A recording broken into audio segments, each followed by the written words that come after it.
ManaCast.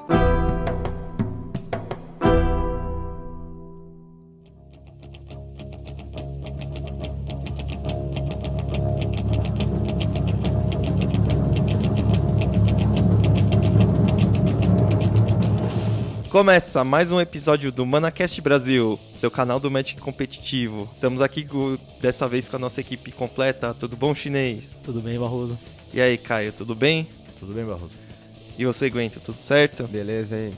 Estamos aqui, voltando do Chile, pelo menos eu e o Caio, cansados, mas aí trazendo as novidades em primeira mão. A gente vai contar um pouco como foi a nossa experiência no GP. Vamos falar um pouquinho do que a gente viu lá, como foram os brasileiros, contar algumas particularidades do GP. E aí, Caio, muito cansado? Fiquei bastante cansado sim com a viagem, apesar de ser um voo curto. Tentei aproveitar um pouco a viagem também, além de jogar Magic, então acabei ficando um pouco mais cansado. Eu infelizmente não tive essa oportunidade, eu tive da sexta para o sábado, cheguei no Chile sábado 1h30 da manhã para jogar o campeonato que começava às 11 para mim, porque eu tinha bye 2 e eu tinha pego o Sleeping Special. E eu voltei na segunda, 6 horas da manhã, saí de lá, cheguei às 11h20, peguei o ônibus e fui direto pro trabalho. Então foi meio puxado aí, não consegui aproveitar muita coisa, mas foi legal, foi um campeonato bacana. Você já tinha ido pro Chile antes, Barroso? Eu fui o ano passado no GP selado. Verdade, selado, né? Verdade. Isso, eu não tinha me programado pra ir, acabei jogando um GP Travel e ganhei, foi uma ótima oportunidade para se ir. E como é que foi o resultado de vocês lá? Fala um pouquinho sobre o resultado aí, os treinamentos que a gente comentou no último episódio aí, se surtiram efeito, como é que foi? O Barroso teve um resultado bom, né, ao meu ver, comparado com o meu, pelo menos ele quase ganhou o GP. Eu tinha bye 2 também, minha única vitória no Day 1 foi contra um Mono Red Madness, que o meu oponente atacou com a criatura 1/1 dele no meu Trab, 1/2 e não percebeu.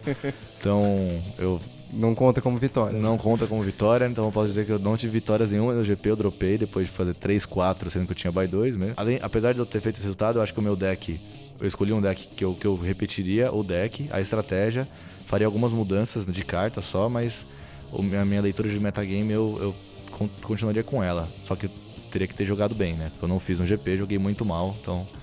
Você jogou do que, Caio? Joguei de UW, mas uma lista um pouco mais...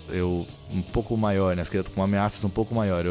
Pelos meus treinos, eu pensei que pra ganhar o Mirror de UW e contra a BG mesmo, melhorei um pouco, seria muito melhor ter ameaças maiores, como ter Linvala no Mirror, Gisela, Bruna, Thalias Lancers no sideboard.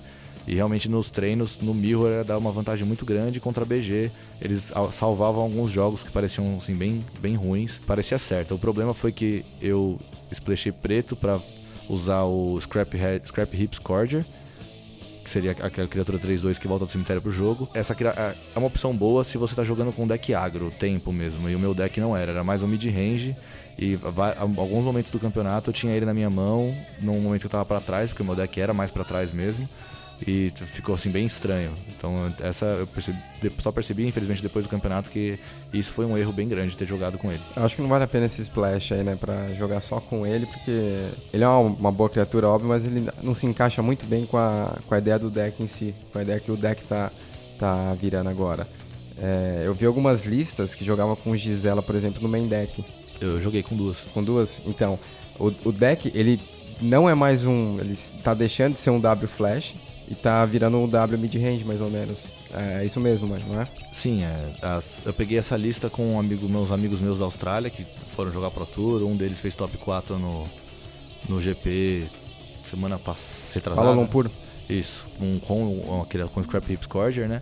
Só que é uma lista que realmente ela tá evoluindo e ela era agro antes, bem mais rápida, né? Agora ela tá indo pro mid-range e essa criatura já não acho uma boa opção pro deck. O Mecano Titã branco não é uma boa escolha pra esse deck, o Gerhu? Assim, eu acho o power level da carta no vácuo é muito forte, mas ele não viu jogo nenhum até agora e não sei se algum dia verá.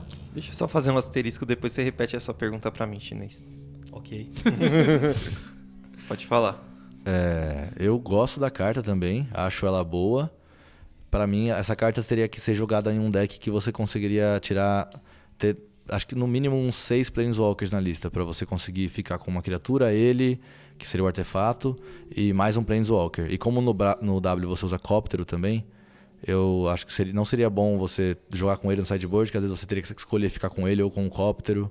Então é um pouco estranho, mas por exemplo, eu tentei algumas listas de GW tokens e eu usava ele no sideboard e ele funcionava bem nesse tipo de deck. É porque eu lembro quando lançaram os Titãs em M10, se eu não me engano. De início, pouquíssimos Titãs viram o jogo e no final todos viram, até o dito pior, que era o azul. Mas o pessoal começou a perceber que o power level dele era alto demais, começou a jogar em listas de controle. E eu acho que a tendência é que esses Mecano-Titãs, né, eles façam o mesmo caminho. Todos eles têm uma habilidade muito forte. Não consigo pensar assim neles não jogando, mas... Eu acho que o único que só não vai ver muito jogo mesmo, assim, não vai ver jogo, é o vermelho. Na minha opinião, ele parece ser muito bom, né? Comprar 3 cartas, na maioria das vezes, o oponente não vai arriscar morrer. Mas eu não sei, eu não consigo ver ele realmente jogando, os outros eu consigo. Eu acho que o vermelho tem potencial. Eu só não acharam ainda a shell dele, mas eu acho ainda que ele é muito bom.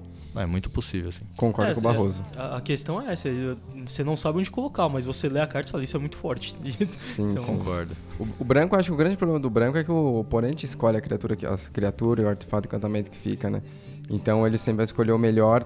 Talvez a efetividade do Gear Hook não seja tão quanto parece. A gente tem uma memória muito recente do Tragic Arrogance, que era a carta que ganhava o jogo sozinho, mas você escolhia a criatura e sempre ficava tipo uma criatura 1/1 na mesa. Então a comparação é inevitável, mas eu acho que a parte de oponente escolher as criaturas que ficam, as cartas que ficam, é um pouco comprometedor no Gear Hook. Eu ia falar exatamente isso, eu só não aposto que ele vai ver jogo, porque Tragic Arrogance é uma carta sensacional e viu muito pouco jogo. Era sideboard, né? Era sideboard de Mirror Match. No final do sim. ambiente...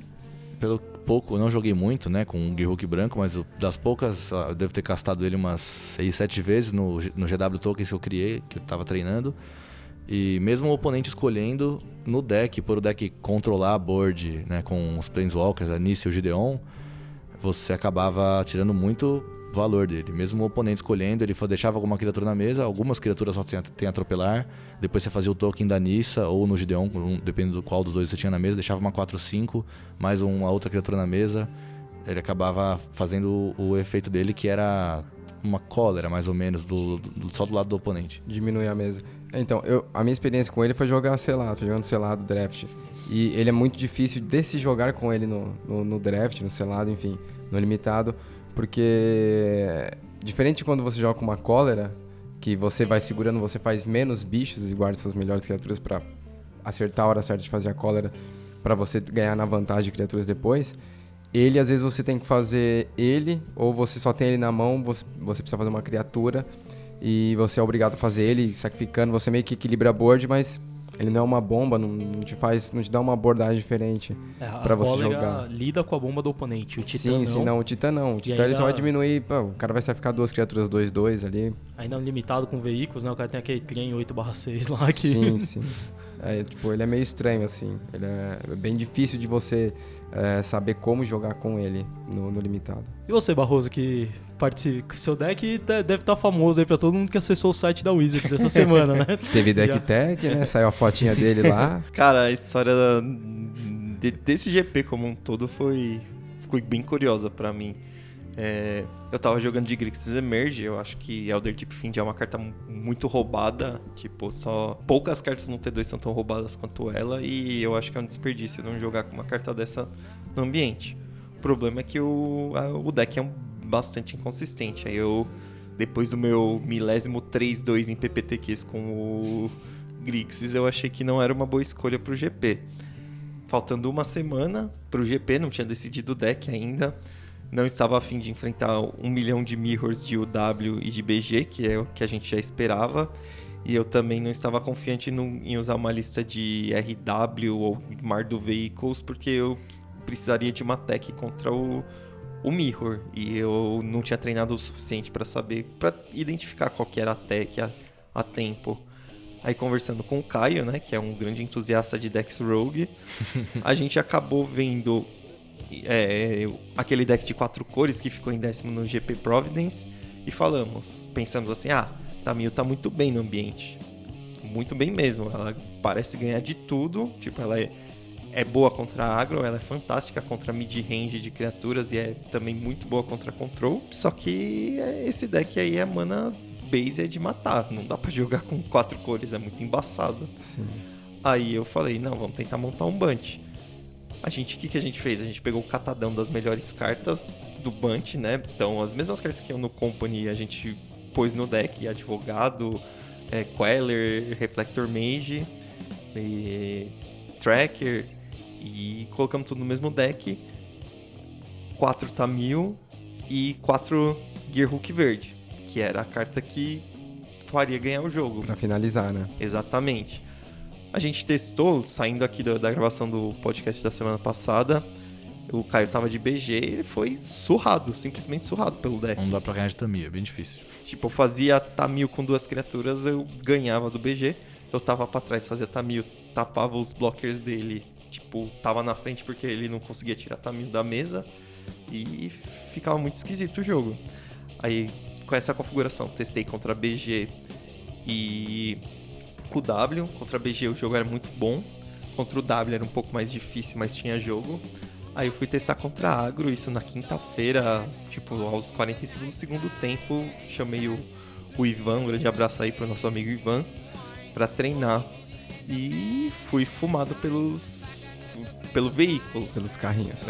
No deck não ganhava de veículos. Aí eu tive que dar uma adaptada na lista. Tirei um Gearhook, coloquei 2 Avacyn. Coloquei 2 Selfless Spirit pra fazer o pack com a Avacyn e ter um board wipe. Um fake board wipe. E tinha jogado as Thalia que tava no side, eu joguei pro main deck, porque era a carta que você queria contra todos os matches, menos control. A carta fantástica, boa contra agro, boa contra mid-range, faz Escanar ser muito ruim, tipo uma jogada muito ruim se a Thalia tá na mesa. E Atrapalha o Roda Lépida. atrapalhou Roda Lépida. Essa carta tem um nome fantástico. E funciona muito bem.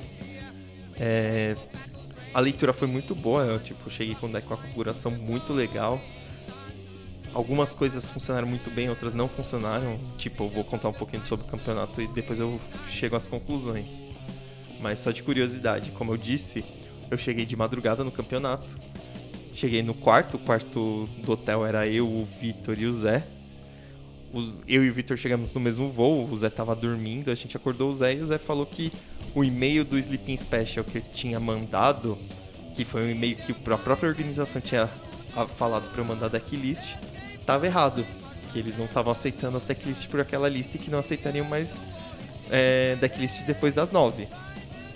Aí, conversando com o Zé, que foi lá, conversou com a organização, isso à tarde, né, da sexta-feira, enquanto a gente voava, ele disse que eles abriram uma exceção pra gente. Aí tocou a gente quase 3 horas da manhã, envia a lista do Wi-Fi ruim do hotel pro endereço Caio, certo. né? Acorda o Caio porque o Zé não ficou com e-mail. Fiquei bem bravo, tava bem nervoso, acordei mal-humorado.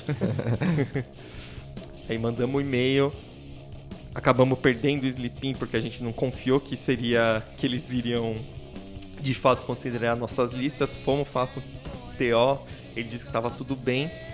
Aí chegou na terceira rodada, eu tava com bye 2, eu tinha ido comer, voltei, atrasou pra caramba o campeonato, a gente passou 1h30 depois dos sittings e ainda tava na metade da primeira rodada, muita demora no andamento do torneio como um todo. Cheguei pra jogar na terceira rodada, meu nome não tava na lista. Aí eu fui falar com os juízes, tinha mais pessoas com esse mesmo problema, eles parearam a gente entre eles, entre a gente, aliás, e nós jogamos, eles colocaram um pareamento na mão. Na quarta rodada, fui ver meu nome na lista, tinha menos pontos que eu deveria ter, eu tava 3-0 no campeonato, eu tava com pontuação de 2-1. Aí volta lá, discute com os juízes, eles arrumam, mas foi um baita transtorno.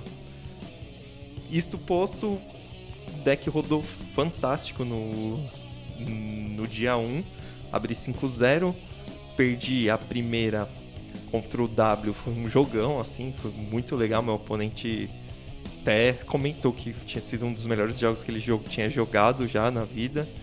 E Depois a Wizards me chamou pra fazer o deck tech, então quem quiser conferir, a gente vai deixar o link da Wizards pra ver o deck tech. Eu falei muito mal, eu não consegui me expressar muito bem sobre as escolhas das cartas, mas foi legal, de qualquer forma.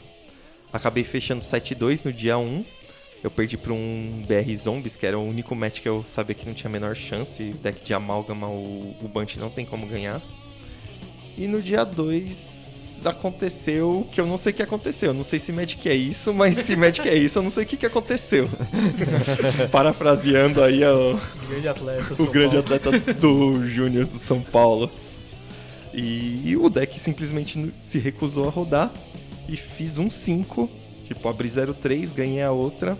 Aí depois eu tava desanimado, eu acabei jogando muito mal a penúltima rodada, perdi com justiça. E na última rodada já tava fora do money. Joguei um pouquinho mais sério e tal, mas foi um jogo justo, assim, perdido. Mas de abrir 7-2 pra fechar 8-7 foi um pouquinho não, foi muito frustrante. Só uma pausa. O Bruno, a gente consegue colocar, por exemplo, o flash desse? Você já viu essa entrevista do YouTube? Que o cara fala isso aí no jogo de futebol? Sim. Tipo, consegue colocar no coach do negócio? Porque fica muito bom, cara. Tipo, todo mundo... Eu riria. Eu ia ouvir de novo, eu ia rir de novo em casa, velho. Com certeza, né? Coloca então na hora que... Isso aí, bota o coach do cara do futebol, que é muito bom isso, velho. É verdade. Pode... Alguém faz alguma A gente pergunta? chama uns coaches. Você falou que terminou 8-7, né? Depois. Isso. Se tiver alguma coisa pra falar, pode falar. Não, eu ia falar eu ia contar o meu campeonato rápido, mas eu durava bem menos tempo, né? Por causa desse resultado, você acha que tem a ver aquela coisa do você tava indo com deck rogue, né, assim, meio desacreditado, escolher em cima da hora, e aí de repente você vai dormir com um deck que funcionou sensacional, e aí você volta com outra expectativa, acaba... Não é bem um tilt, né, porque geralmente o pessoal fala que você tilta quando você dá tudo errado, mas um tilt ao contrário, deu tudo tão certo.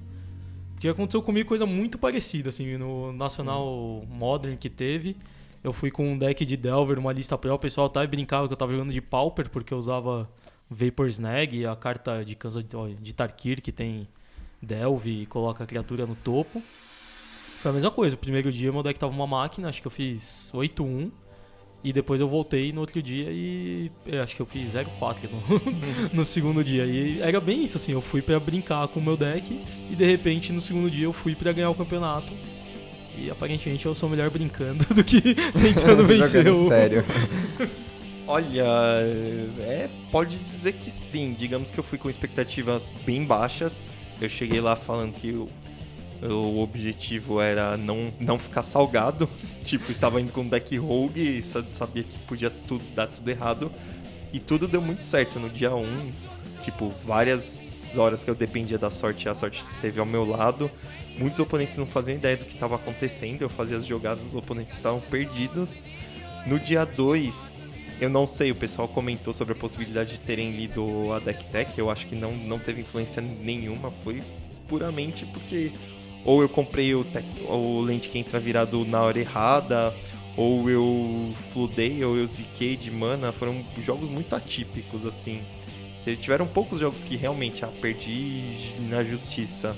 E foi isso. É tipo aquela sensação de que você tá sempre um turno atrás. Exatamente. Eu acho que isso é normal do Magic. Não só por ser um deck rogue. Inúmeras vezes eu já passei por algo parecido, assim, de você sentir que o deck tá travado, você tá meio preso, você não consegue jogar direito como você gostaria.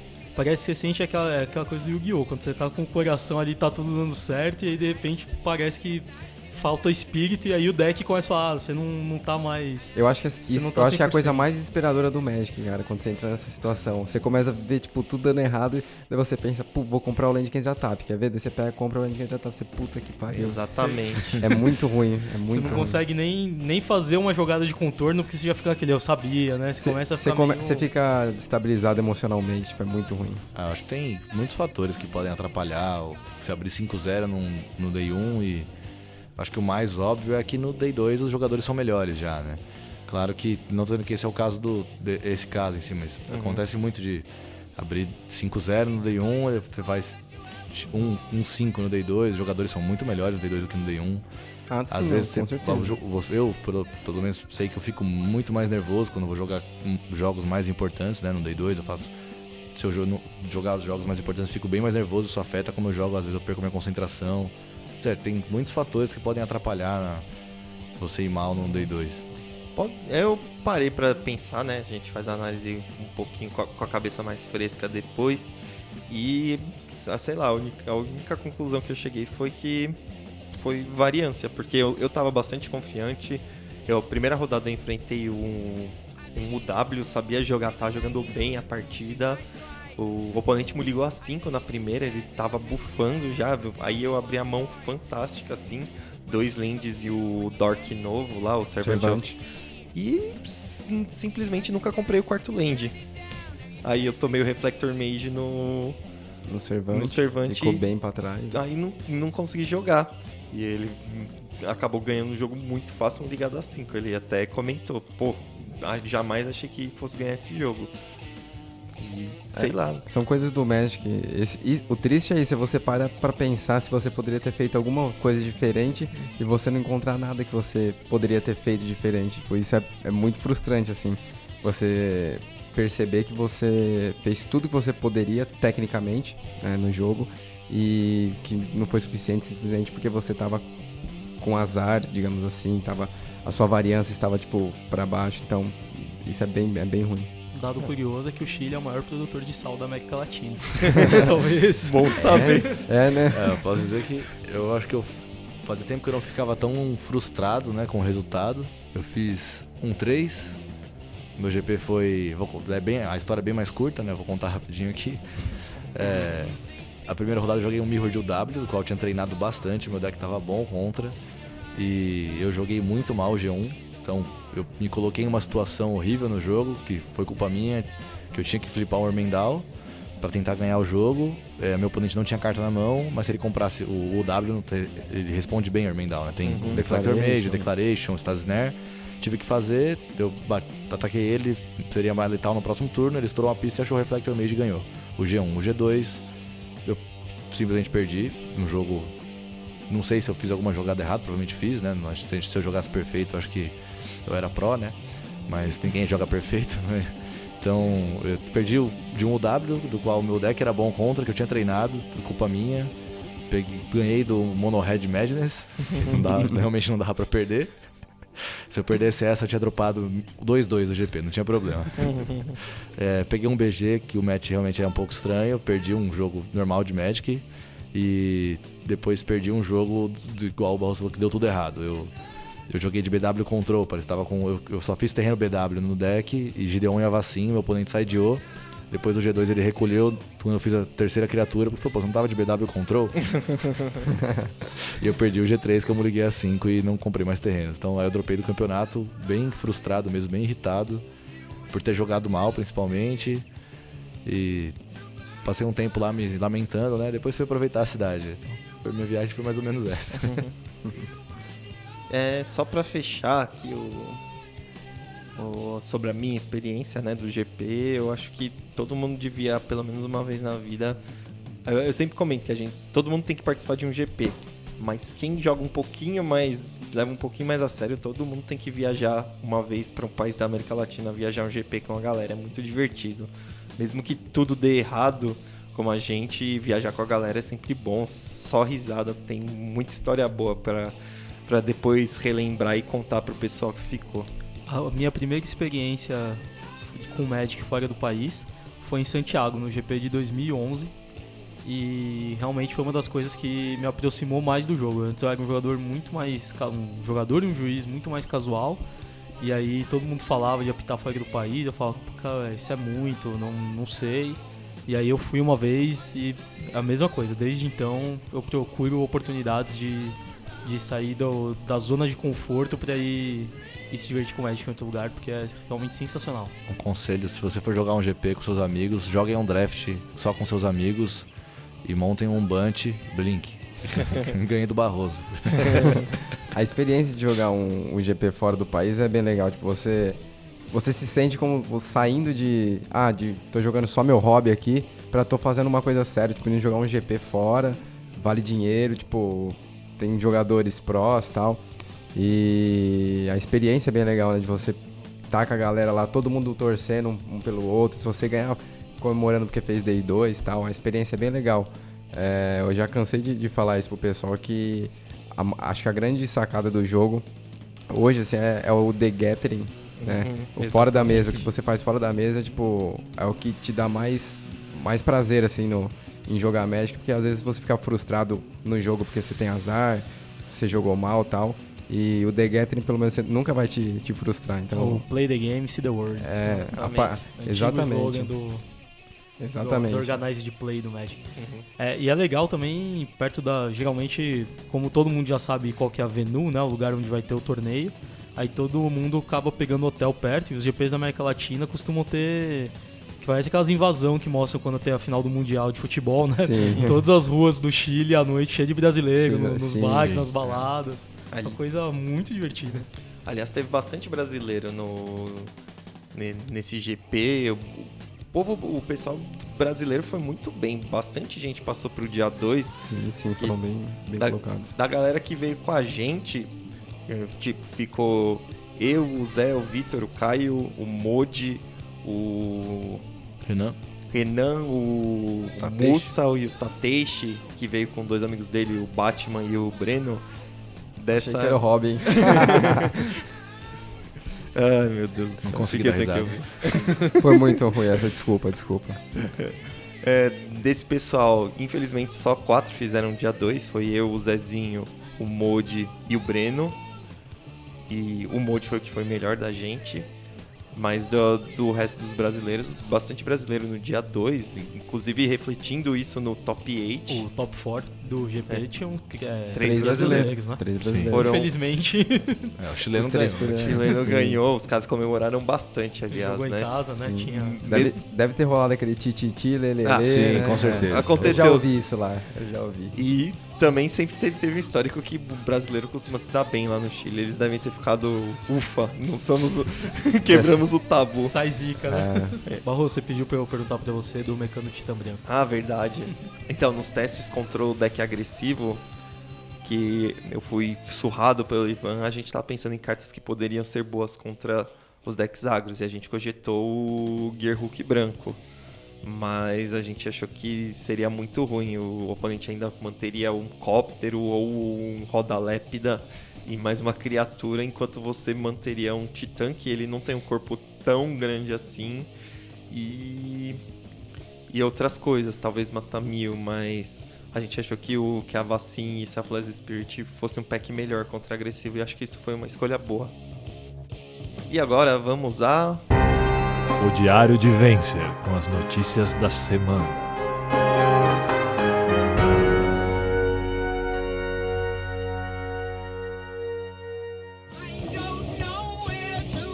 Então, continuando ainda no assunto Grand Prix Santiago, tivemos 4 brasileiros no top 8. O Obama, que acabou entrando na Bacia das Almas por standings, passou em 8º, jogando com um deck que muita gente criticou. A gente mesmo aqui pode ter falado mal dele em algum momento, não sei. Me acuso, eu falei várias vezes que esse deck não era injogável. Mas o Obama, ele consegue fazer qualquer deck de ramp ser jogável, pelo jeito. Eu falei que o deck tinha umas mãos extremamente roubadas, né? Que nos treinos eu tinha chegado a cogitar algumas listas de Colosso, mas que o deck ele era meio inconstante. Eu vi o Bertu jogando com uma lista bem parecida aqui, a Elder Deep Fiend também, para finalizar o jogo. Uns 2 dias antes, na quarta-feira passada, se eu não me engano. E o deck é um deck interessante, assim. Não sei avaliar ele, porque eu não joguei com ele nem contra, mas o deck parece bem interessante. Mas eu acho que o Obama só jogou com ele porque tem Sylvan Scry. Então, como falamos, o Obama jogou de Colossus. É um deck que é completamente diferente de como o metagame está hoje em dia. Eu não sei avaliar se ele tem partida boa ou ruim contra os decks do ambiente, mas ele faz coisas muito roubadas, então ele deve ter ganho várias partidas porque o deck é forte, assim, quando tem as aberturas boas, é bastante explosivo. Ele infelizmente ficou no top 8, ele não passou para a próxima fase, e os outros 3 brasileiros, por outro lado, acabaram juntamente com o chileno, passando para o top 4. Os outros 3 brasileiros foram o Vitor Fernando Silva, o Bastard, tava jogando de BG Delirium, ele só joga ou de control ou de mid-range. Ele tava feliz pra caramba. Um abraço aí pro Bastard, boa sorte no Pro Tour. Também conhecido como Pelezinho. Também conhecido como Pelezinho. Tivemos também o Eduardo dos Santos Vieira, o Lixo, que estava de BG Delirium. Indicação do Vili, porque ele não queria jogar de BG Delirium, ele queria jogar com algum outro deck que agora não me recordo o que era. Mas eu vi que um post dele falou que ia jogar com o deck era Rogue lá e o Vili conseguiu convencer ele a jogar com BG Delirium. Legal. E quem foi pra final, os O brasileiros, Jonais. foi o Jonais. Representando a comunidade de juízes. O Jonathan Melamed jogando de Rogue. Então, novamente, pra quem acha que o T2 é um ambiente muito fechado, o Jonais veio aí com um deck que já existia. Ele não foi cogitado como sendo injogável nesse formato e chegou nas finais. Ele fechou 9-0 no dia 1. Teve deck tech também. E esse deck nada mais era do que o Blue Red Fevered Visions, que jogou a temporada passada por um bom tempo.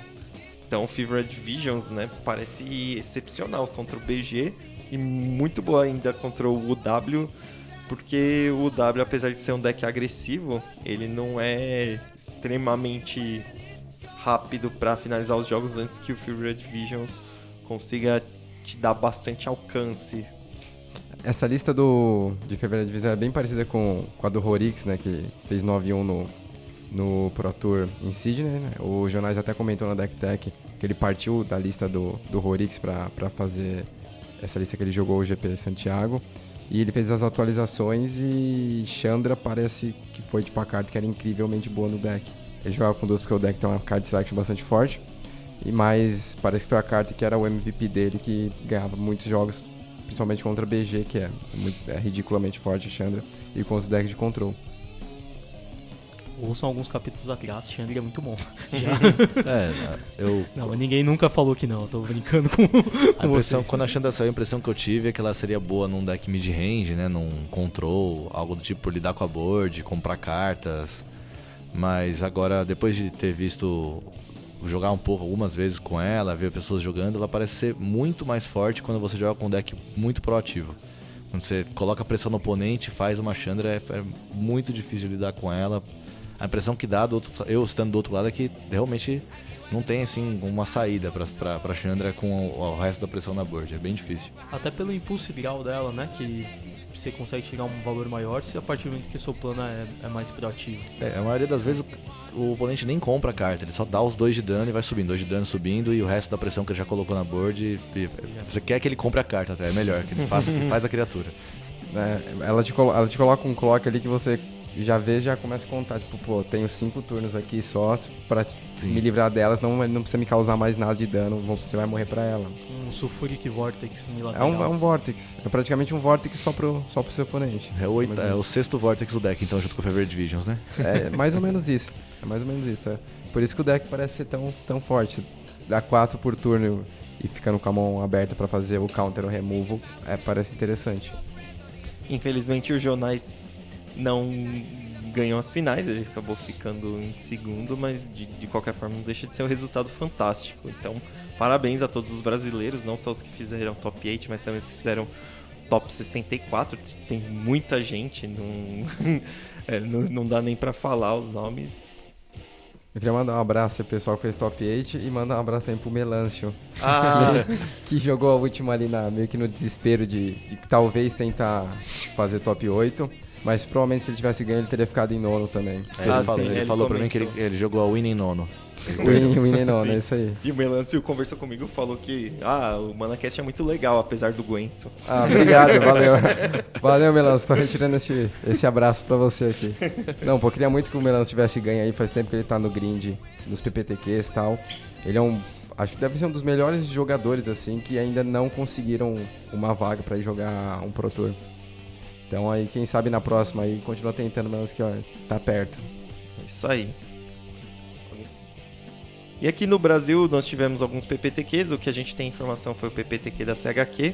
foi vencido pelo André Augusto. Parabéns aí pro André, ganhou 2 PPTQs seguidos na CHQ, tá on fire aí, e, tipo, ele era um cara que não via tanto no Magic competitivo, e um cara que quando começou a se dedicar um pouco mais, foi lá e já arrematou 2 PPTQs seguidos em 2 temporadas seguidas. Parabéns aí pro André e boa sorte aí nos 2 RPTQs que ainda vão acontecer. E agora vamos ao...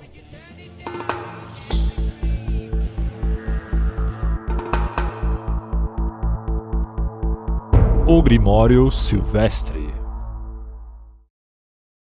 Então, o deck da semana não poderia ser outro que não o R-Spells, que o Jonais levou ele pra final do GP.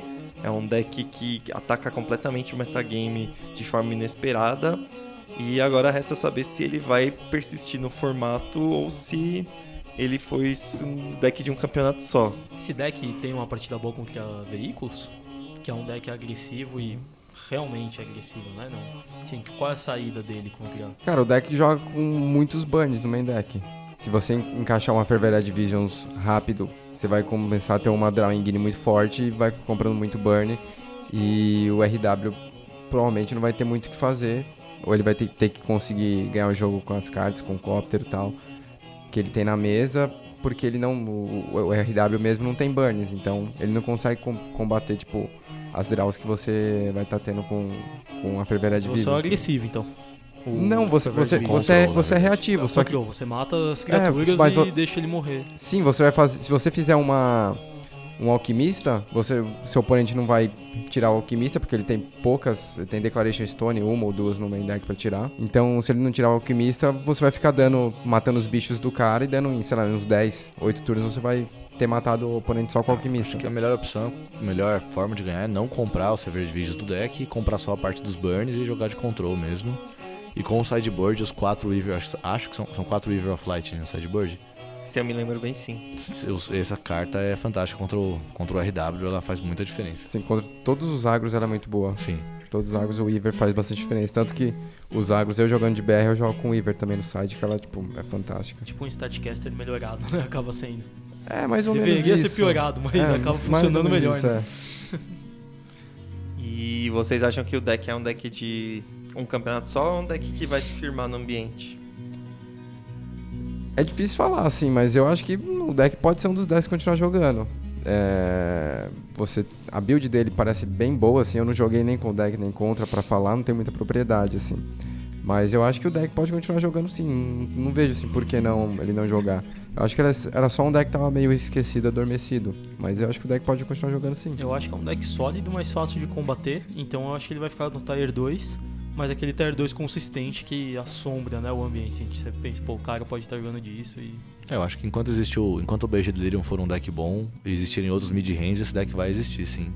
Talvez como Tier 2, não sei se Tier 1, mas ele com certeza vai estar presente. Eu joguei com o deck antes da rotação e o grande problema dele é jogar contra os companies, né? Contra o Bunch Company era muito difícil o match. Eles tinham o comando de Dromoka para quebrar a Ferveret Visions, e a Ferveret Visions dava muito draw pro oponente, comprando muito company, e acabava sendo um match bem complicado de se jogar. Né? Agora não tem mais company, então acho que o deck ganhou. Eu não via porque o deck não jogava antes, mas eu acho que era só por falta de escolha mesmo. Acho que o deck vai continuar jogando sim. Uma dica pros ouvintes, você sabe que a Wizards errou na mão quando a gente ainda fala de uma carta que já rotacionou há 2 meses. Essa é a prova de que eles erraram na mão e não deviam ter feito a carta. Exatamente. Legal, então esperamos que o deck persista no ambiente. Então se você for jogar um PPTQ, algum campeonato no Standard essa semana, você pode se preparar para possivelmente ver esse deck de volta ativa. Coloque o deck sob o seu radar. Exatamente. Não o subestime. Coloque o seu Destrói Encantamento, suba ele e tenha um bom plano contra o deck, porque ele é bastante poderoso. E agora vamos ao...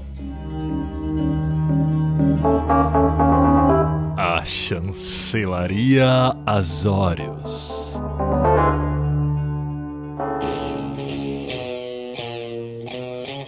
Ô chinês, aconteceu uma situação no campeonato que eu fiquei mais curioso pelo que o juiz fez, né, do que pela situação em si. A situação em si é razoavelmente simples de entender.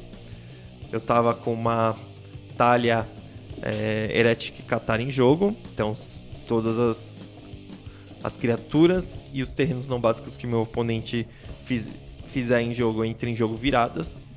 O meu oponente fez 2 criaturas no turno. Eu não estava prestando muita atenção, estava concentrado pensando na minha próxima jogada. Quando ele passou o turno para mim, eu comprei a minha carta do turno, estava na minha primeira fase principal. Quando eu fui tomar alguma ação, eu reparei que as criaturas dele estavam em pé. Comentei para ele que elas deveriam entrar viradas. Meu oponente comentou que eu esqueci o trigger. Eu fiz a tréplica para ele falando que não é um trigger, é uma habilidade estática. Na verdade é uma habilidade de substituição. Uma habilidade estática que gera um efeito de substituição. Então eu não errei, né? Apenas sendo técnico. E, tipo, conversei com ele, a gente não chegou a um impasse e chamamos o juiz. Mesmo com um amigo dele que estava vendo a partida falando que ele estava errado. Chamamos o juiz e eu queria saber, depois eu conto o que o juiz fez e eu queria saber como você agiria nessa forma. Primeiro de tudo, sobre o amigo dele falando que ele estava errado e aí, de repente, ele poderia ter aceito isso. A gente tem uma cláusula no IPG que diz que pequenos problemas que são corrigidos rapidamente pelos jogadores não requerem intervenção do juiz, então se ele simplesmente tivesse virado as criaturas, isso estaria ok pelas regras do jogo, né, pelo nosso manual do guia de infrações.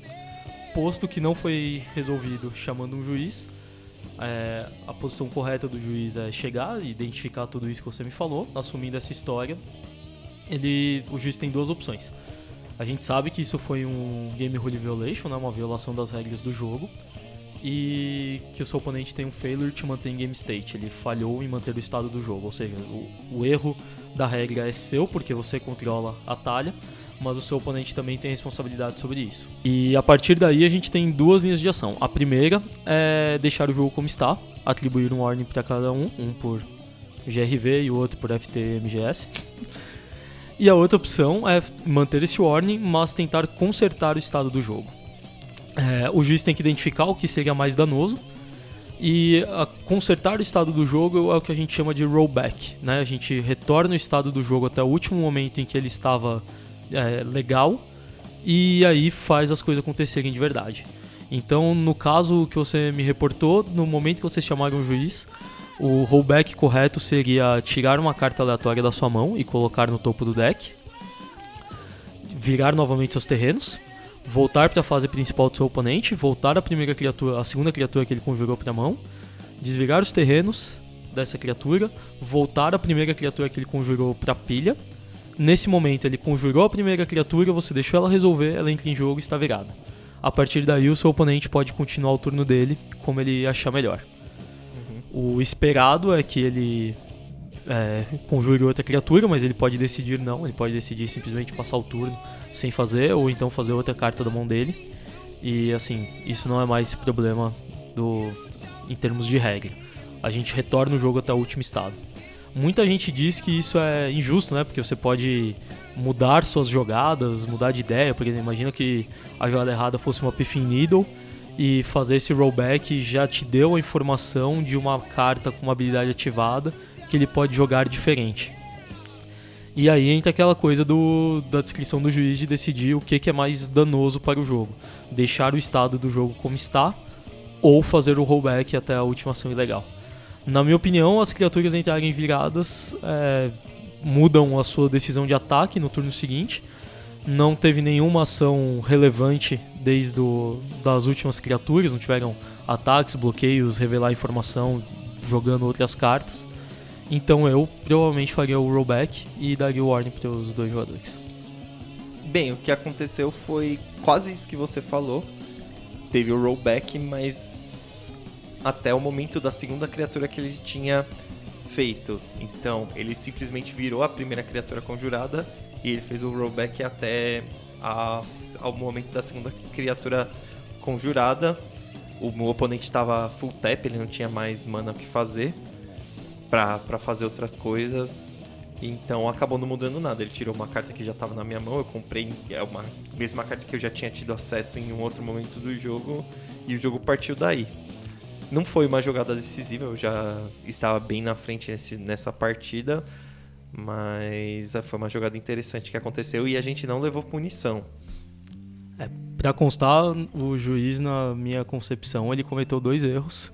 O primeiro foi não atribuir os warnings e o segundo é fazer o partial rollback, né? Que a gente fala, que é voltar só um pouco.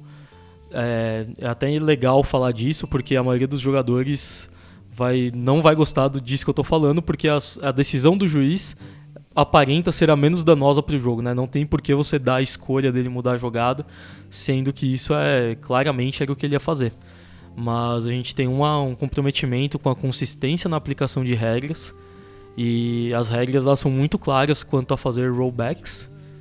Então, assim, eu não vejo dano nenhum na ação dele. Ele fez como você mesmo disse, a partida continua igualzinha como deveria ter ocorrido. Mas, em termos de manual, assim, na prova de juiz, ele tomou uma decisão incorreta. Inclusive, isso é um dos temas mais recorrentes nas convenções de juízes, as conferências de juízes, que eu só tô citando hoje porque vai acontecer nesse final de semana. Um abraço para todos os juízes que estão ouvindo e estarão presentes aqui em São Paulo. E agora vamos ao... O livro de Jain Dai. No livro de Jain Dai hoje, como a gente tá um pouco parado, digamos, com a história do Magic, né? Eles mudaram um pouco como são os artigos de lore e agora demora muito mais para terem acontecimentos relevantes. Então eu vou falar uma trivia interessante sobre o jogo.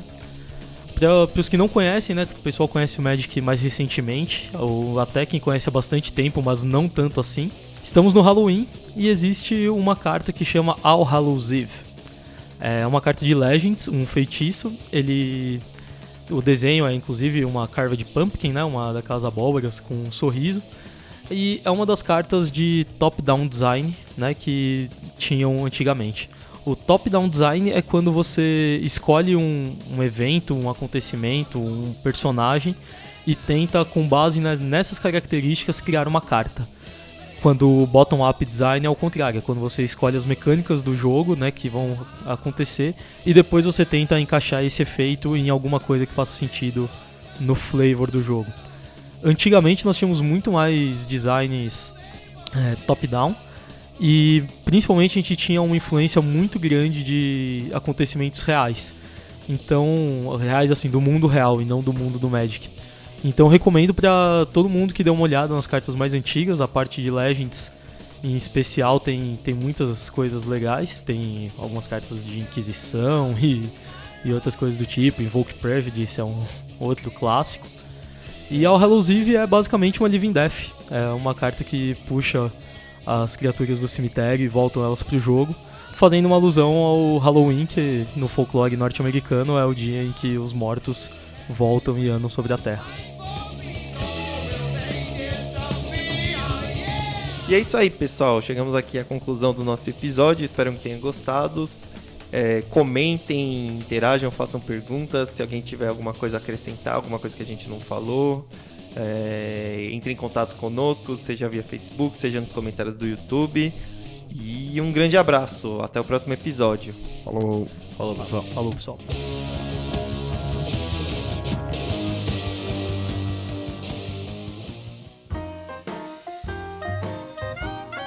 Esse podcast é uma produção Agência WTF.